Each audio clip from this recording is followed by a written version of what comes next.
Cello, I'm Kathy with a K, sometime radio broadcaster here in Honolulu. Hawaii POV, a talk story series, is Radio Music Hawaii. Flash Hansen, flashy. You're originally from? Born and raised in Hawaii. All the haole Japanese neighborhoods. I got Kailua, I got Kahala, Hawaii Kai. That was growing up, and then when I moved out of the house, then I've basically been a townie my whole life. Obviously, look at me. Come on. I'm not going to be living out at Miley Point. That's crazy talk. Why? Good fun over there. In Kailua, I went to a very hippy-dippy private school in Waimanalo called Seagull Lab School. There was no homework. There was no grades. Every student learned at their own pace, so all the grades were just in one room. It was so... It wasn't even a learning curve. It's like, you're going to get a giraffe sticker. This school made Waldorf look like a very conservative, actually a very smart way to learn. And then when I moved into Kahala, then I went to public school, Aina Haina, Niu Valley Intermediate, and then I went to Kalani my freshman year, and then we moved to Hawaii Kai, graduated from Kaiser, and then went to UH. University of Hawaii at Manoa, you were a student. What was open back then? Was it, or where were you attending? World Cafe Nimitz Hall, I think it may have been called at that time. They were still doing shows at Andrews and on campus. Like I saw Pearl Jam at UH around 91, maybe, 92. Pink's Garage. So you weren't going out to like go dancing, it was more for concerts? I was never like a dancing guy. So that was not my jam. My jam was do some shots, let's get drunk, and then if I was going to go out for anything other than that, it was to see a show. Yeah. All the old Aloha Tower shows, the old Aloha Tower, right? Jane's Addiction, Agent Orange, the Chili Peppers, which was the first show where they moved the show from inside. They put the Chili Peppers on a stage outside in the center of like the roundabout or whatever it was. See, I remember it being pushed back to the back of a room. Inside, that's where Jane's Addiction and Agent Orange and where all the shows normally were was inside in this giant like concrete just cavern with no production there. So, you know, now in hindsight, I know this, like it would be what we'd call essentially a full build out where you have to bring in all the staging, all the lighting, probably bathrooms and everything too, I would imagine, and all, you know, security barricades, everything. The Red Hot Chili Peppers was the only show that they moved it outside, and I think that probably because even back then the Chili Peppers were so big that inside space capacity wasn't enough. So that was the only show I remember they moved it just outside, like right outside in the middle of just kind of where you shouldn't have a stage or a show, and that's where they put it. How were you able to bank that kind of knowledge, and what for? To be honest with you, but I was just always so into all that stuff. You know, when you're that age, you really are taking it all in.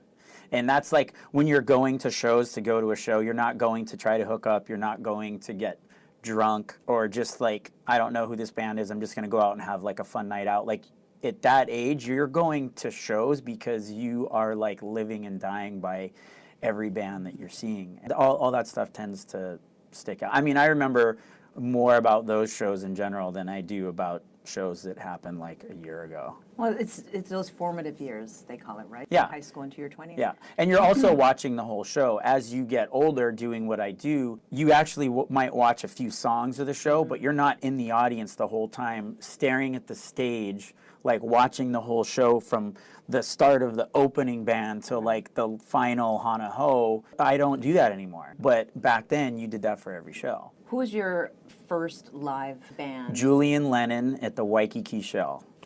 With my like parents. 87? Oh, you're so kind. No, this is before that even. Early 80s. No, because I saw the Police at the arena, I think in 81, and I had already seen Julian Lennon at the Shell. Somebody Google it. I don't know. I mean, it's so long ago, that's when Julian Lennon was like touring and a thing. And again, I remember there's the album Velat or something. It was I don't know. MTV. I mean, I went because my parents took me. It wasn't like I wanted to go see him. And my parents were just as probably everyone was with Julian, just reliving their Beatle nostalgia. Just, he looked so much like his father. And sounded like him and all that stuff. And yeah, that was the very first show I ever went to. What do you remember about that experience? Nothing. Just that I went, and then it was outside. And, you know, when you're a kid, you know, the Waikiki Shell holds 8,000 people.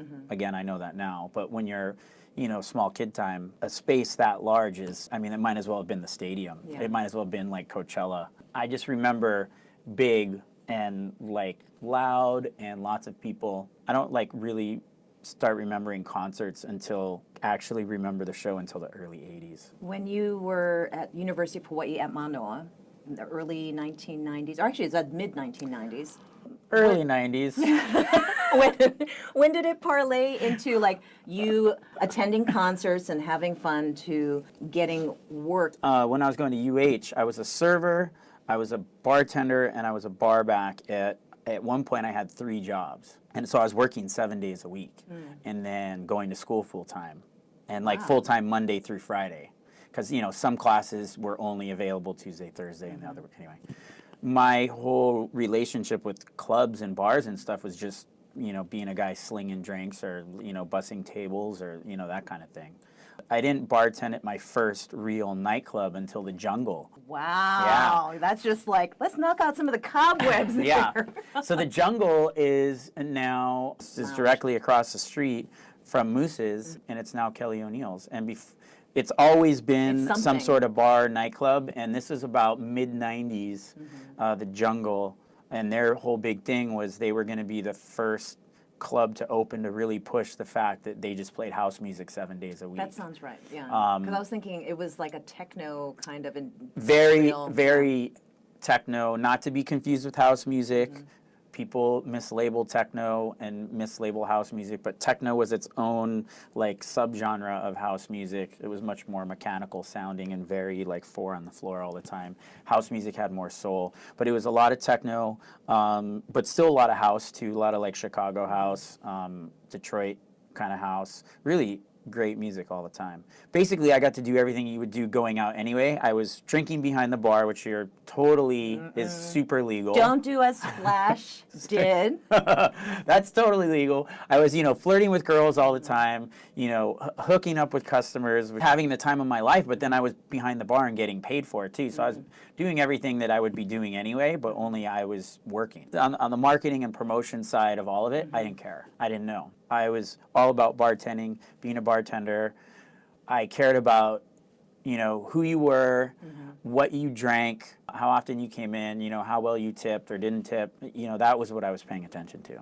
First kind of foray into something close to that was when I used to work at Showbiz Pizza Place in Aina Shopping Center. Wow. So much better than Chuck E. Cheese.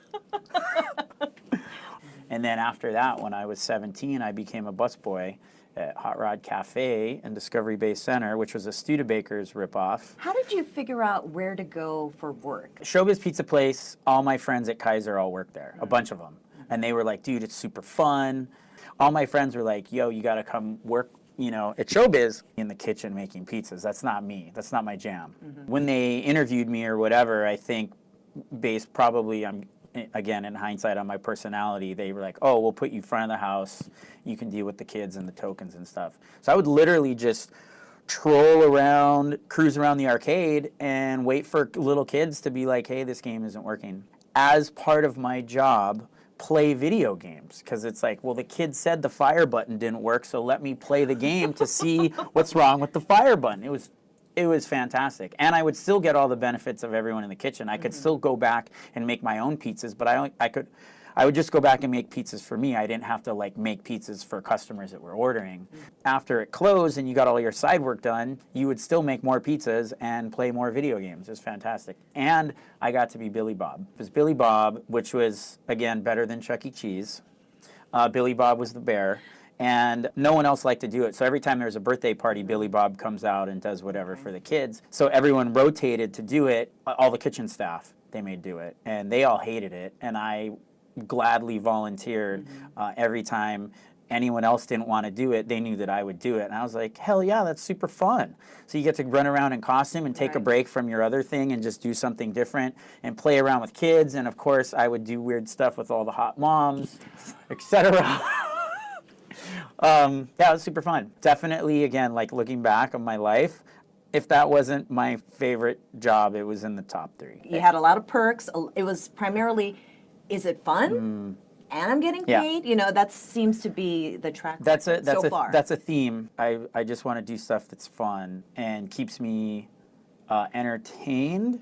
Getting paid is a benefit. None of it was planned, for sure. None of it was planned. But that's just, I mean, yeah, you're right. I've just kind of always gravitated towards things that were fun. What were some of the other joints? So back in the 90s, there was like Roxa and Femnu, which in that ilk, Club Rose, which are all down and dirty. There was a trend on the mainland, and then they opened a place here where they were called Gentlemen's Club, and the guys were all dressed in tuxedos, and it was very classy, and the girls weren't allowed to bend at the waist. The stripper rules. Wow. And there was like the stripper Bible. A lot of them had like restaurant components where they served good steaks and stuff. So it was for a higher end customer than the typical guy throwing dollars at a girl at Roxa. And there's nothing wrong with that. I'm just saying, back in the day. I worked there for 4 years. I was 18 years old working in a strip bar. You'd have to like drag me out of there to leave. But yeah, so that was arguably the best 4 years of my life, if you know what I'm saying. And I think that you do. Yeah.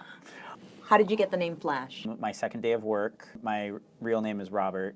Robbie, I had just come out of Robbie, but now I was like 18 and I'm an adult, so don't call me Robbie, call me Rob, you know, going through that phase. Basically, all the guys at Pure Platinum were mic'd up, everyone except the bartenders. So the barbacks, security, managers, all had radios. The general manager's name was Rob, and my name was Rob. 2 people that get called on the radio the most are going to be the manager on duty and the barback. The bar manager calling Rob and having 2 people answer, he realized very quickly that's not gonna work.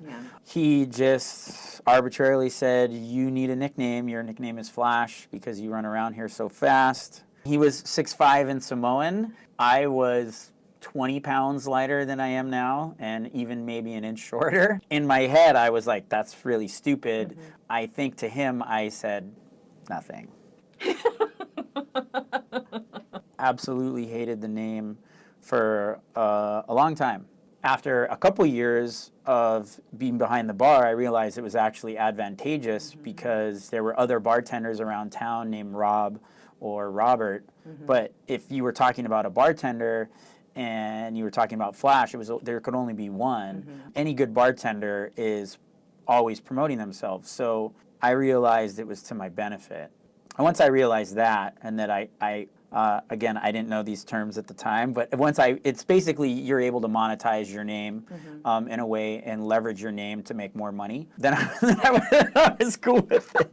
Then I was totally I didn't know that there was a name or Yeah. a strategy for what I was already inherently doing. So Totally, absolutely. Yeah. I mean, I fell ass backwards into quite a few things like that. That was just like, oh wow, yeah, it all just kind of worked out. But at the same time I was working at Pure Platinum, I was also working at Hula's, the original Hula's across from Kuhio Theater, which was the biggest, baddest, to this day, the best gay bar in town. Definitely the #1 gay bar in town. Bar back and bartend at Hula's in the afternoons, and then go to the strip club and bar back, and then eventually bartend there. Those are like my first 2 real main bartending gigs. Then I ended up at the Jungle, and then it's like, oh, this is like a real nightclub. And that was like, house music was like, wasn't familiar with it. I wasn't exposed to it yet. And at that like mid-90s, there was so much good house music, at least, you know, locally at the forefront of that scene, and being immersed in all this music and artists I knew nothing about. I didn't know that like the DJ was a thing, and like, you know what I mean? It's like, wait, so the DJ releases a track, and that's like a DJ is artist. It was all new to me, and it was such a like vibrant, exciting time in that scene. It was really exciting to go to work every night because it's just like you're just hearing 4 to 6 hours of mind-blowing music that you'd never heard before. I'd never heard anything like that. You know, pre-house music, the closest thing that could come to that would be like a Kraftwerk or like a New Order or a Depeche Mode, but this was just something so completely different. So it was really exciting to just kind of be in that scene. And everybody that was in that scene was kind of like you were a part of a, at the time, like more of a secret society. It's like if you knew, you knew, and you were like, you know, winky winky, like a lot of people thought that they were extra cool because, you know, they kind of knew about all this stuff. Do you remember some of the DJs or Peter B was he was the head DJ and one of the owners of the Jungle. Peter B had left Blue Zebra. Oh my God, Blue Zebra was the club I bartended at before the Jungle. I forgot about that. So the Jungle was the second club I bartended at. Blue Zebra was the first club I bartended at. And Blue Zebra made me an offer that was too good to refuse, so I left Pure Platinum to go I was like basically the head bartender at Blue Zebra. That's where I kind of really made my name and reputation as Flash. Peter B was the head DJ at Blue Zebra, and so Blue Zebra was a top 40 nightclub, but Peter B would be throwing in these remixes of club tracks, dipping his toe into that house sound and seeing how people would respond to it. He was a techno DJ DJing at a top 40 club, so he had to be judicious about when and where and how he mixed in and out of techno in his set. But he realized from the response, I think, that there was enough there that justified him opening his own place, the Jungle, where he could play techno and house music, and that was the format. I left Blue Zebra to go to the Jungle, and I left the Jungle to open my own nightclub.